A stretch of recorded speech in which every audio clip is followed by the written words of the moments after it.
Welcome guys GK MCQs MK channel में आपका बहुत बहुत स्वागत है। सब्सक्राइब कीजिए जीके एमसीक्यूज एमके चैनल को और पाइए रोजाना मल्टीपल चॉइस क्वेश्चन जो आपके एंट्रेंस एग्जाम और कंपटीशन एग्जाम के लिए बहुत ही ज़्यादा हेल्पफुल है।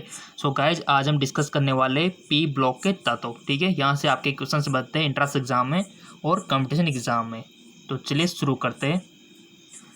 क्लोराइड लवण में सांद्र H2SO4 मिलाने पर रंगहीन धुंध बनते हैं, परंतु आयोडाइड लवण के साथ बैंगनी धुंध बनते हैं। इसका कारण है H2SO4 HI को I2 में अपचित कर देता है। HI बैंगनी रंग का होता है। HI का ऑक्सीकरण I2 में हो जाता है। HI HiO3 में परिवर्तित हो जाता है। इसका राइट ऑप्शन आपको बताना है जी। सो आपने टिक लगा दिया होगा। इसका राइट ऑप्शन हो जाएगा थर्ड, यानी कि HI का ऑक्सीकरण I2 में हो जाता है। ठीक है, हाँ बिल्कुल, HI का ऑक्सीकरण I2 में हो जाता है। चलते आगे और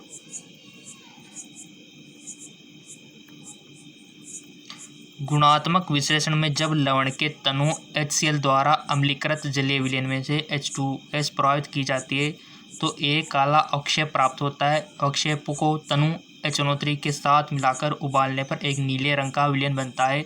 इस विलयन में अमोनिया का जलीय विलयन अधिक के मिलाने पर यह देता है, क्या देता है गाइस?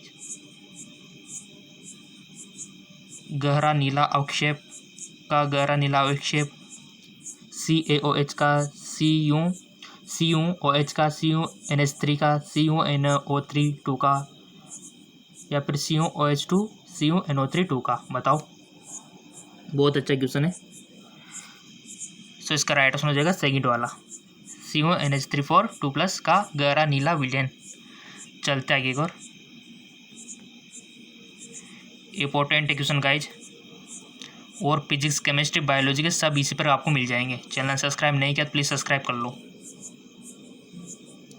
साइक्लो इलेक्ट्रॉन में मेटाफॉस्फोरिक अम्ल के एक अणु में कितने एकलबंध और कितने द्विबंध होते हैं? 3 द्विबंध, 9 एकलबंध, 6 द्विबंध और 6 एकलबंध, 3 द्विबंध और 12 एकलबंध, और 0 द्विबंध और 12 एकलबंध। बताओ।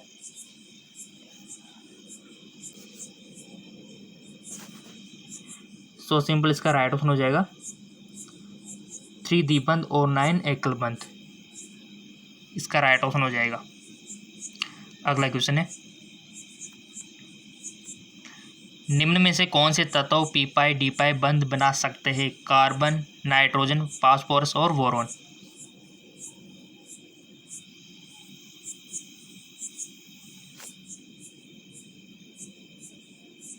सो सिंपल, इसका राइट ऑप्शन हो जाएगा फास्फोरस। राइट। अगला क्वेश्चन है,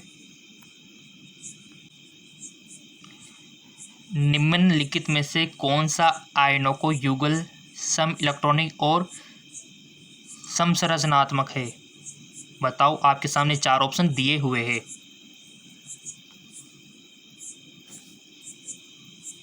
सो सिंपल, इसका राइट ऑप्शन फर्स्ट वाला हो जाएगा गाइज आपका। चलते आगे और समूह में हाइड्रोजन के प्रतिबंधुता फ्लूओरिन से आयोडीन की ओर घटती है। निम्न में से किस हैलोजन अम्ल की बंध वियोजन एंथैल्पी सर्वाधिक होगी? HF, HCl, HBr, HI। बताओ।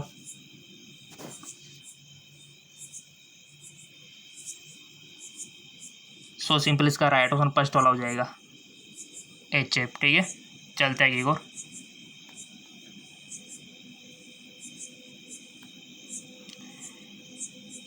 EH, यहाँ पर E तत्व है कि बंध वियोजन एंथैल्पियाँ नीचे दी गई है। इनमें कौन सा यौगिक प्रबलतम अपचयन क्रमक होगा? बताओ। NH3, PH3, ASH3, SbH3। इसका राइट ऑप्शन आपको बताना है। टिक लगा दिया। सो सिंपल, इसका ऑप्शन 4 है ना, SbH3। इसका राइट ऑप्शन हो जाएगा। नेक्स्ट, सफ़ेद फास्फोरस CO2 के अक्रिय वातावरण में सांद्र NaOH विलयन के साथ गर्म करने पर एक गैस बनाता है। इस गैस के लिए निम्नलिखित में से कौन सा कथन असत्य है? यह अत्यधिक विषैली होती है और सड़ी मछली जैसी गंध वाली होती है। प्रकाश की उपस्थिति में इसका जलीय विलयन अपघटित हो जाता है। यह NH3 की अपेक्षा अधिक सारी होती है, यह NH3 से कम सारी होती है। बताओ।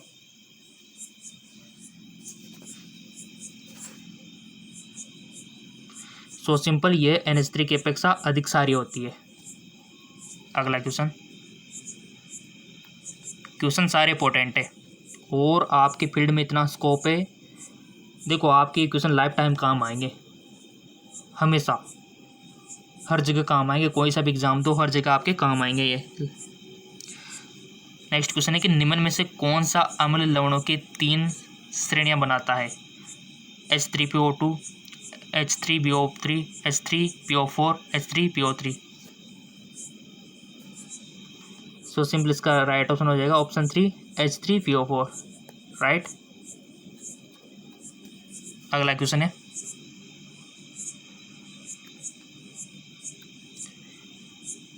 H3PO2 के प्रबल अपचायक व्यवहार का कारण है?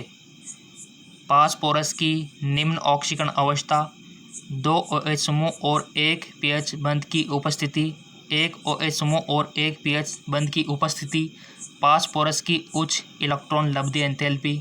बताइए।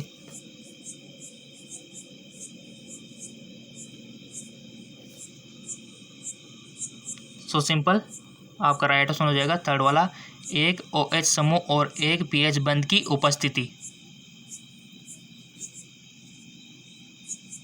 नेक्स्ट, लेड नाइट्रेट को गर्म करने पर वह नाइट्रोजन और लेड के ऑक्साइड बनाता है। बनने वाले ऑक्साइड है N2O, PbO, NO2, PbO, NO, PbO, NO, PbO2। Option आपके सामने है। लेड नाइट्रेट को गर्म करने पर वह नाइट्रोजन और लेड के ऑक्साइड बनाता है। बनने वाले ऑक्साइड कौन से होंगे? तो सिंपल सी बात है, ऑप्शन सेकंड, NO2 और PbO। इंपॉर्टेंट है सारे क्वेश्चन। चैनल सब्सक्राइब नहीं है तो प्लीज़ सब्सक्राइब कर लीजिए।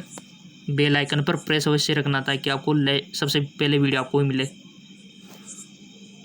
निम्नलिखित तत्वों में से कौन सा तत्व अपरूपता प्रदर्शित नहीं करता है? Nitrogen, bismuth, antimony, arsenic. अपरूपता प्रदर्शित नहीं करता है, यानी कि आपको पता होना चाहिए कि कौन कौन से अपरूपता प्रदर्शित करते हैं, राइट। सो गाइस, जिसका राइट ऑप्शन हो जाएगा नाइट्रोजन अपरूपता प्रदर्शित नहीं करता है, बाकी सब करते हैं। चलते आगे को। नाइट्रोजन की अधिकतम संयोजकता होती है 3, 5, 4, 6। अधिकतम संयोजकता,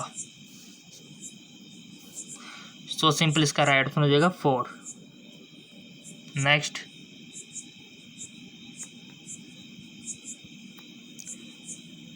निम्न में से कौन सा कथन गलत है? निम्न में से कौन सा कथन गलत है? गलत है, बताइए। एकल NN बंध एकल PP बंध की तुलना में अधिक प्रबल होता है। संकर्ण तत्वों के साथ उप सहसंयोजकता यौगिक बनाने में PH3 एक लिंगेट के रूप में कार्य कर सकता है। NO2 की प्रकृति अनुचुंबकीय होती है। N2O5 में नाइट्रोजन की संयोजकता 4 है। सो सिंपल, इसका राइट ऑप्शन फर्स्ट वाला हो जाएगा। एकल NN बंध एकल PP बंध की तुलना में अधिक प्रबल होता है। नेक्स्ट,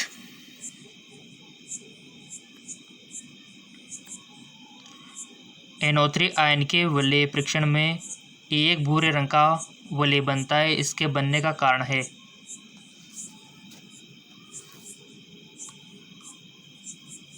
टिक लगा दिया होगा, इसका राइट ऑप्शन फर्स्ट वाला हो जाएगा। अगला क्वेश्चन है,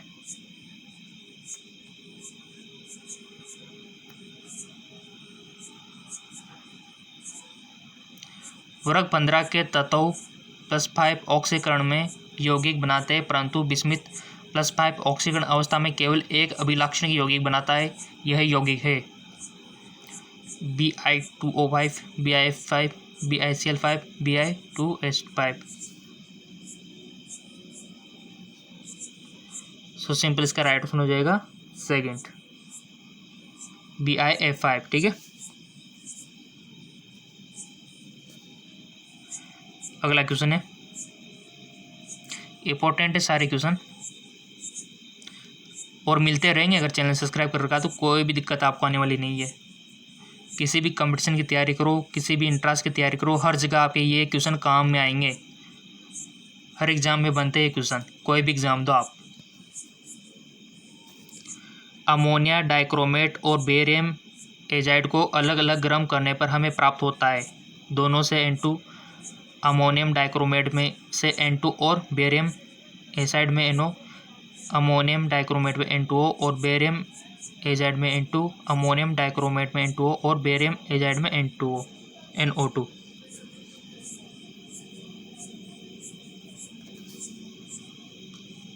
सो सिंपल राइट ऑप्शन इसका फर्स्ट हो जाएगा, दोनों से N2।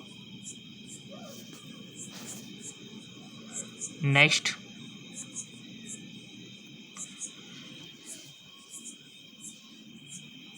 HNO3 के विचरण में हमें अमोनिया के उत्प्रेरकी ऑक्सीकरण से NO गैस मिलती है।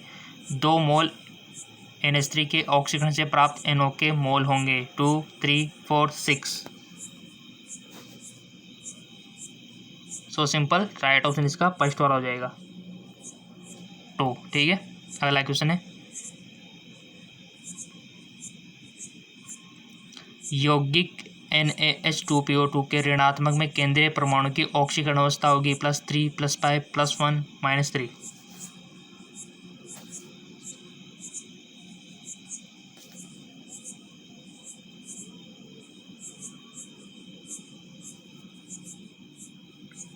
सिंपल +1। अगला क्वेश्चन है आपका, निम्न में से कौन सा चतुष्फलकीय आकृति का नहीं है। आकृतियाँ मैंने आपको पढ़ाई थी, यौगिकों की आकृति। जिन्होंने वीडियो देख लिया बहुत बहुत धन्यवाद, और जिन्होंने नहीं देखा है तो इसके लिए तो मैं, अगर आप डिमांड करोगे तो अवेलेबल करवा दूंगा। वैसे चैनल पे जाके देख लेना, मैंने जैसे बता रखा है कि हमारे लोगों पे क्लिक करो, वीडियो के सेक्शन पे क्लिक करो और जाके सारे वीडियो ढूंढ डालो।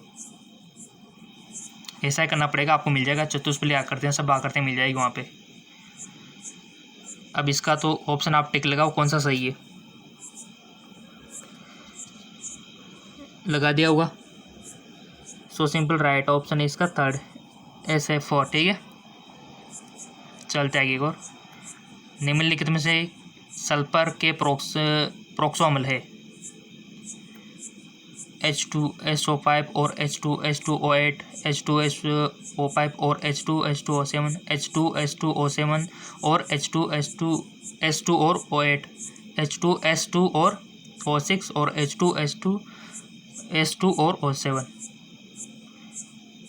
सल्फर के प्रोक्सो अम्ल बताओ।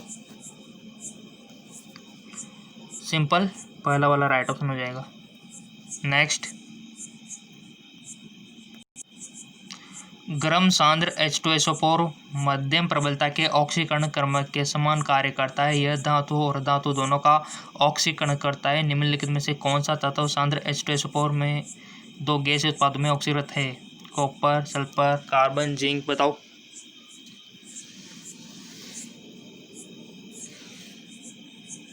Simple option third.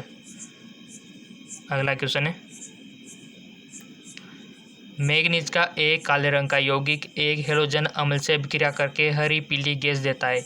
जब यह गैस आधिक्य में NH3 से अभिक्रिया करती है तो एक अस्थायी ट्राइहेलाइड बनाती है। इस प्रक्रम में नाइट्रोजन की ऑक्सीजन अवस्था में परिवर्तित होता है। बताओ, -3 से +3, -3 से 0, -3 से +5 या फिर 0 से -3। आपका राइट ऑप्शन फर्स्ट वाला हो जाएगा, -3 से +3। अगला क्वेश्चन है, XC के यौगिक से विचलन में बॉटलेट में O+2 को आधार यौगिक के रूप में लिया क्योंकि। चारों ऑप्शन आपके सामने, राइट ऑप्शन इसका थर्ड वाला हो जाएगा, ठीक है। आयन एनर्जी लगभग समान होती है दोनों की। मोस्ट इंपॉर्टेंट क्वेश्चन आ रहा है, टॉस अवस्था में PCl5 सहसंयोजक यौगिक होता है की संरचना अष्टपलीय होती है। आयनी टॉस होता है जिसमें PCl6 अष्टपलीय और PCl4 चतुष्फलकीय होते हैं। आयनी टॉस होता है जिनमें PCl4 चतुष्फलक और PCl अष्टफलक होता है। बताइए जी। राइट ऑप्शन इसका फर्स्ट वाला हो जाएगा, ठीक है।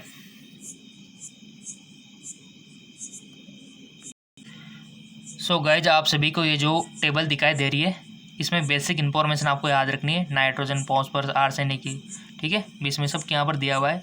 परमाणु क्रमांक इनका याद रखना है। इलेक्ट्रॉनिक विन्यास आपसे अक्सर पूछ लिया जाता है। जिनको निकालना आता है बहुत बहुत धन्यवाद, और जिनको निकालना नहीं आता है तो कमेंट करके बता देना। इलेक्ट्रॉनिक विन्यास आपसे अक्सर पूछा जाता है, ये देख लो, किसी का भी पूछ लिया जा सकता है आपसे इलेक्ट्रॉनिक विन्यास। तो इलेक्ट्रॉनिक विन्यास तो सबको निकालना आना चाहिए। इसके बाद आपको विद्युत ऋणात्मकता, इससे घटता हुआ क्रम बढ़ता हुआ क्रम पूछ लिया जाता है, तो ये भी पता होना चाहिए। गलनांक पूछ लिया जाता है, संयोजक त्रिज्या आपसे पूछ ली जाती है, क्वथनांक पूछ लिया जाता है, घनत्व पूछ लिया जाता है कि इनको बढ़ते क्रम घटते क्रम में बताइए। तो बेसिक इन्फॉर्मेशन है गाइस, आप इसको इजीली याद रख सकते हो। जैसे कि विद्युत ऋणात्मकता किसकी ज़्यादा होती है, यहाँ पर 3 इंच की ज़्यादा है, फिर कम होती जा रही है, ठीक है, इस प्रकार से। तो ये टेबल आपको याद रखनी है, चाहे तो आप इसका स्क्रीनशॉट ले सकते हो। ले लिया। नेक्स्ट, उसके बाद जो आपको याद रखना है वो रखना है नाइट्रोजन के ऑक्साइड, राइट। तो यहाँ पर देख सकते हो नाइट्रोजन के सारे ऑक्साइड आपके सामने हैं। Dinitro oxide, nitrogen monoxide, dinitrogen trioxide, nitrogen dioxide, ठीक है, डाई नाइट्रोजन टेट्राऑक्साइड, ये सब आप देख सकते हो। और इसके साथ में नाइट्रोजन की ऑक्सीकरण अवस्थाएं याद रखनी है आपको। क्वेश्चन बनता है यहाँ से, फिर आप कहोगे सर क्वेश्चन कैसे आ गया, तो आता है यहाँ से क्वेश्चन। और इधर आप देख सकते हो कि भौतिक रंग कैसा होगा, तो नाइट्रोजन के ऑक्साइड आपको याद रखने हैं। नेक्स्ट, उसके बाद गाइज सफ़ेद फास्फोरस और लाल फास्फोरस में बेसिक डिफरेंस याद रख लेना उसके सर। जैसे कि सफ़ेद फास्फोरस, ये रहा आपका सफ़ेद फास्फोरस, ये रहा आपका लाल फास्फोरस, तो इनके बारे में डिफरेंस याद कर लेना, पूछा जा सकता है।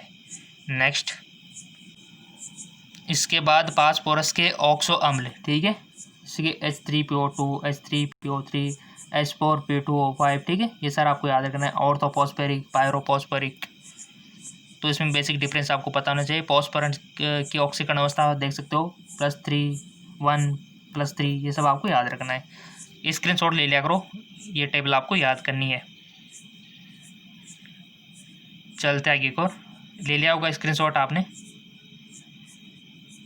ले लो अच्छे से। चलते आगे को, इसमें जो दिया हुआ है हाइपोफॉस्फोरस, ऑर्थोफॉस्फोरस, ऑर्थोफॉस्फोरिक अम्ल, पायरोफॉस्फोरिक अम्ल, थोड़ा सा इसमें ध्यान देना है। H3PO2, H3PO3, H3PO4, H4P2O7, basic difference आपको पता होना चाहिए। नेक्स्ट, इसके बाद ये देख लो सल्फ्यूरिक अम्ल, सल्फ्यूरस अम्ल, कौन सी चीज़ कम होती जाएगी तो नाम किस तरह से चेंज होगा, पर ऑक्सीडाइसल्फ्यूरिक अम्ल, पायरोसल्फ्यूरिक अम्ल, ठीक है। ये यहाँ पर आपको ये चीज़ें याद रखनी है, नाम पूछा जा सकता है, ठीक है ना, रख लोगे। चलते आगे एक और, उसके बाद ये सल्फ्यूरिक अम्ल के उत्पादों का प्रवाह देख लो। ये पूरा डायग्राम आपको याद रखना है, कौन सी जगह, देखो वायु, सल्फर, अशुद्धियाँ, जल के फुहारे, ठीक है, ये पूरा डायग्राम याद रख लेना, कहीं से भी क्वेश्चन बन सकता है। और लास्ट में क्या प्राप्त हो रहा है, ओलियम। देखो इसको क्या बोलते हैं, ओलियम का सूत्र क्या होता है, ओलियम का होता है H2S2O7, ठीक है, ये ओलियम का फॉर्मूला होता है। चल, इसके बाद बहुत सारी गाइस, ये पूरा चैप्टर इंपॉर्टेंट है, पी ब्लॉक वाला, ठीक है ना, सारी चीज़ें यहाँ पर इंपॉर्टेंट है। विद्युत ऋणात्मकता यहाँ पर सब कुछ दिया हुआ है, इलेक्ट्रॉनिक विन्यास सब कुछ यहाँ पर दिया हुआ है, तो ये आपका पूरा चैप्टर क्या है, इंपॉर्टेंट है, ठीक है। हाइड्रोजन क्लोराइड, तो आपको बेसिक ये पढ़ लेना है, पी ब्लॉक वाले तत्व। देखो हर जगह काम काम की चीज़ यहाँ पर दी हुई है, ये सारी चीज़ आपको देख लेनी है। जैसे कि हाइपो क्लोरस, हाइपो, फिर क्लोरस हो गया, फिर क्लोरिक अम्ल हो गया, फिर पर क्लोरिक अम्ल हो गया, तो ये नाम बहुत सी बार पूछ ले जाते हैं, याद रख लेना क्रम वाइज सारे। टेबल इंपॉर्टेंट है, हेलोजन के ऑक्सो अम्ल, ठीक है ना। देखिए कैलोरस अम्ल, कैलोरिक अम्ल, हर चीज़ इंपॉर्टेंट है इस चैप्टर में। तो चैप्टर रीड कर लेना एक बार आपके एनसीईआरटी बुक से। और ये भौतिक गुण, आयनन एंथैल्पी सभी के लिए यहाँ पर दी हुई है। परमाणु त्रिज्या, ये पूरा चैप्टर आपके लिए इंपॉर्टेंट साबित होगा। ठीक है, तो ये पूरा सारांश इसका पढ़ लेना पूरा चैप्टर होने के बाद, और आपके क्वेश्चन यहाँ से मैच हो जाएंगे। ठीक है, 100% क्वेश्चन आएगा, यहाँ से देख लेना। तो और भी अधिक क्वेश्चन चाहिए तो नीचे डिस्क्रिप्शन में लिंक दिया हुआ है, क्योंकि जैकलॉन जॉब जिंदाबाद। जैकलॉन जॉब पर भी आपको एमसीक्यूज मिल जाएंगे अगर आपको चाहिए तो। लिंक नीचे डिस्क्रिप्शन में दिया हुआ है इस चैनल का, वहाँ पर भी आपको एमसीक्यूज मिल जाएंगे। ओके, धन्यवाद।